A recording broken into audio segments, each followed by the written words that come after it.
प्रिय विद्यार्थियों, सुप्रभात। संस्कृत की कक्षा में आपका स्वागत है।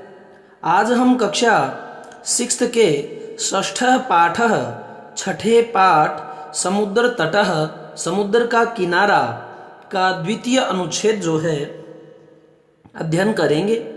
इससे पहले जो प्रथम अनुच्छेद था उसमें समुद्र के किनारे के बारे में बताया, जहाँ लोग घूमने आते हैं, लहरों के साथ खेलते हैं, नौकाओं के द्वारा जल क्रीड़ा करते हैं, गेंद से भी खेलते हैं, बालू के घरौंदे भी बनाते हैं और वो घरौंदे लहरें बहा ले जाती हैं।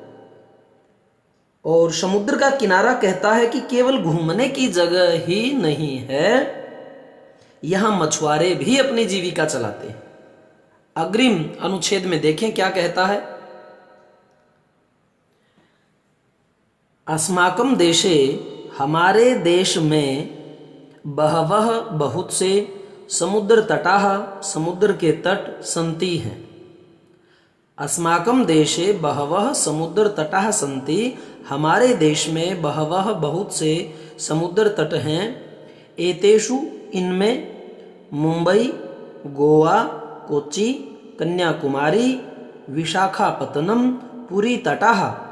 अब ये जो नाम हैं ये सारे के सारे हमारा जो देश समुद्र से घिरा है तीन तरफ से, उसके सब ओर जहाँ समुद्र से हम व्यापार करते हैं या घूमने फिरने के लिए जो हमने सैरगाह बनाई है, उन सभी प्रसिद्ध तटों का नाम दिया है। मुंबई में भी है, गोवा में भी, कोच्चि में भी, कन्याकुमारी में भी, विशाखापत्तनम में भी और पुरी तटा। ये जो तट हैं अतीव प्रसिद्धा सन्ति, ये अत्यधिक या बहुत ज़्यादा प्रसिद्ध हैं। गोवा तट है, जो गोवा तट है उसकी क्या विशेषता है देखिए कि गोवा तट विदेशी पर्यटकेभ्यः समधिकम रोचते। गोवा तट विदेशी पर्यटकेभ्यः, विदेशी पर्यटकों के द्वारा या विदेशी पर्यटकों को समधिकम अत्यधिक या बहुत अच्छा, रोचते अच्छा लगता है।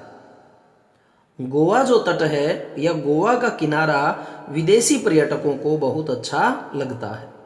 विशाखापत्तनम, और विशाखापत्तनम का तट है जो किनारा है वह विदेशिक व्यापाराय प्रसिद्ध है। वह विदेशी व्यापाराय, व्यापार के लिए प्रसिद्ध है। कोच्चि तट है, अब ये पीछे दो तट बताए। गोवा का तट कैसा है, विदेशी पर्यटकों को अच्छा लगता है, और विशाखापत्तनम का क्या है, यह व्यापार के लिए प्रसिद्ध है। और कोच्चि तट है, जो कोच्चि का किनारा है वह नारिकेल फलेभ्यः, नारियल के फलों के लिए ज्ञायते जाना जाता है। शुद्ध बनेगा ज्यायते, क्योंकि ज और यह ज्यायते जाना जाता है। मुंबई नगरस्य, और जो मुंबई नगर का जुहू तट पर सर्वे सभी स्वैरम होता है, अपनी इच्छा के अनुसार, विहरन्ति विचरण करते हैं, टहलते हैं, घूमते हैं। रोम होता है घूमना, ROAM।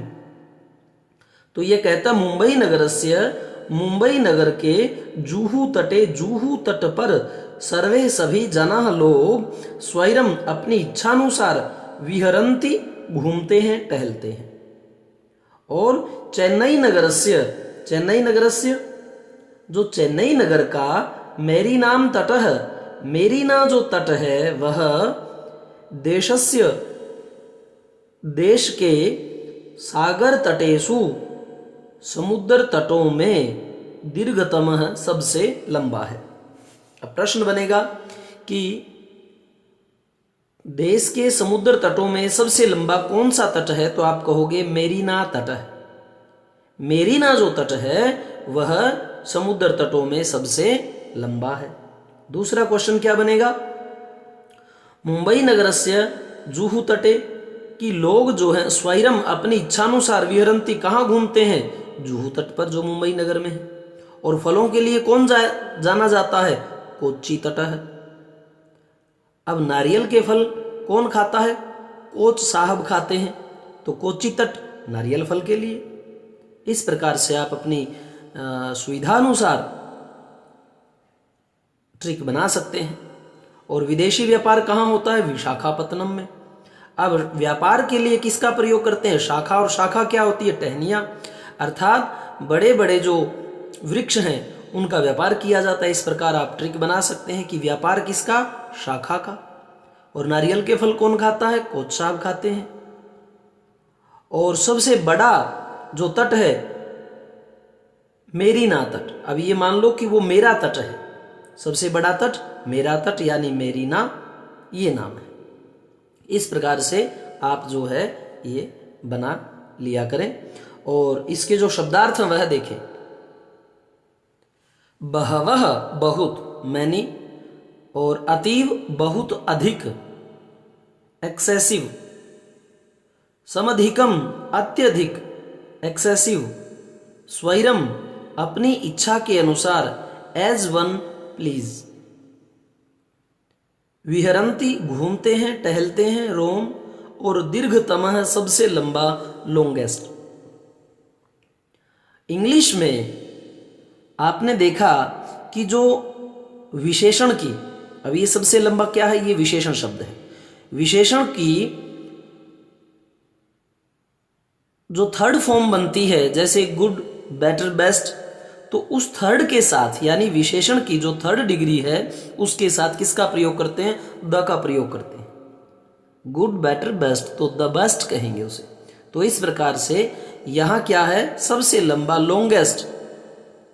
तो इस प्रकार आप ये जो आंग्ल भाषा है, संस्कृत, ये इंग्लिश भाषा है, उसका भी साथ साथ में ध्यान रखें। और एक जो शब्द होता है उस शब्द में जितने भी, एक वाक्य में जितने भी शब्द होते हैं, वाक्य में जितने भी शब्द होते हैं वह शब्द नहीं कहलाते, वह पद कहलाते। शब्द क्या है? जो स्वतंत्र है, जो डिक्शनरी में देखा जा सकता है, जिसको हम सिर्फ एक ही नाम से अलग से बोलते हैं, वह शब्द है। और जब वो शब्द जो है वाक्य में प्रयुक्त हो जाते हैं तो वह व्याकरण इकाइयों के ढांचे में फिट हो जाते हैं। जैसे राम ने राम के साथ ने लग गया, रावण को रावण के साथ को लग गया, बाण से बाण के साथ से लग गया, मारा। तो इस प्रकार से यहाँ ये जो जितने शब्द प्रयुक्त हुए हैं इस वाक्य में, वो शब्द नहीं कहलाएंगे, वो पद कहलाएंगे। और ये जो पद हैं ये व्याकरणिक इकाइयों में गढ़े जा चुके हैं और ये कारकों के द्वारा, विभक्तियों के द्वारा जो है अपना रूप दूसरा बना चुके हैं। तो इस प्रकार से शब्द और पद में आपको अंतर का पता होना चाहिए। सबसे छोटी इकाई भाषा की क्या है? वर्ण, जिसके टुकड़े ना हो सके। और जैसे क है उसके टुकड़े हो सकते हैं, क हलंत अ, लेकिन क के पहले ही हलंत लग गया क, तो उसका अब कोई और टुकड़ा नहीं हो सकता। व्यंजन स्वरों की सहायता से बोले जाते हैं। व्यंजनों के नीचे जो है हलंत लगता है, इसका मतलब उसमें अब कोई स्वर नहीं है। और जब किसी व्यंजन के नीचे हलंत नहीं है तो इसका मतलब उसमें अस्वर है। और कोई और स्वर अगर है तो वह दिखाई दे जाता है मात्रा के द्वारा।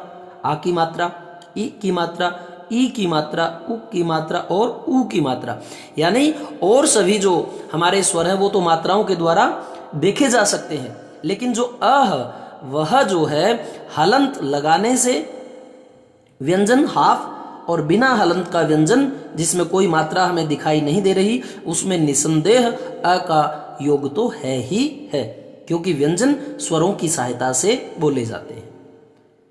तो इस प्रकार से आप जो ये छोटी छोटी इकाइयां हैं उनका अवश्य ध्यान रखें, क्योंकि आगे जब हम संधियां करेंगे तो उसमें इन चीज़ों का आपको ज्ञान होना बड़ा आवश्यक है। और मेरे सारे वीडियो एक जगह पाने के लिए गुरुजी आरपी शोराण चैनल में जाएं, सब्सक्राइब भी करें। और जब उस चैनल को आप ओपन करेंगे तो वहां पर आपको ऊपर एक प्लेलिस्ट का आइकन मिलेगा। प्लेलिस्ट पे जब आप क्लिक करेंगे तो वहां पर सभी लिस्ट आपको मिल जाएंगी, 6ठी 7वीं 8वीं इस प्रकार से। और अपनी कक्षा वाले आइकन में जा करके एक जगह सारे वीडियो सीक्वेंस में पा सकते हैं। धन्यवाद।